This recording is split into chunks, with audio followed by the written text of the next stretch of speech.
Yang pertama, ancaman di bidang ideologi, yaitu segala bentuk ancaman yang dapat mengganggu ketahanan nasional suatu negara yang dilakukan dalam tataran pemikiran, seperti perang ideologi, arus globalisasi, kepentingan politik, dan lain-lain, baik berasal dari dalam maupun luar negeri.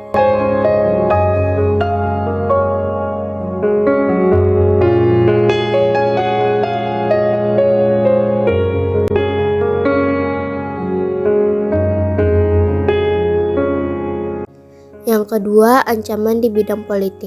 Seringkali negara asing melakukan intimidasi, provokasi, atau blokade politik untuk menekan negara lain. Dari dalam negeri, tindakan makar atau kudeta yang berupa pengarahan massa untuk menumbangkan suatu pemerintah juga menjadi ancaman yang nyata.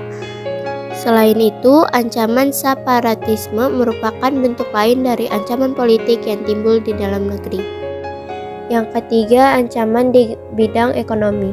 Globalisasi perekonomian mengharuskan penghapusan seluruh batasan dan hambatan terhadap arus modal, barang, dan jasa.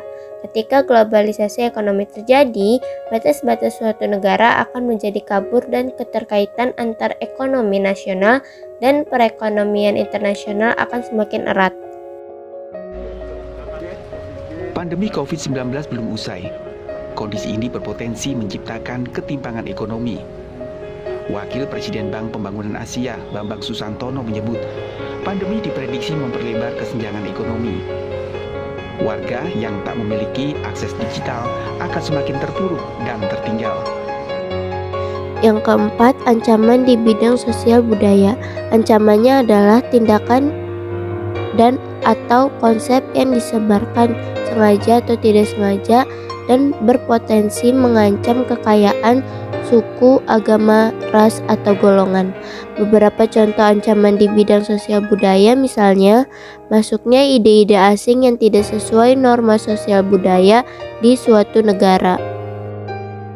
Yang kelima, ancaman di bidang pertahanan dan keamanan. Pada umumnya berupa ancaman militer. Ancaman militer adalah ancaman dengan menggunakan kekuatan bersenjata. Ancaman tersebut dinilai mempunyai kemampuan membahayakan kedaulatan negara, keutuhan wilayah, dan keselamatan segenap bangsa.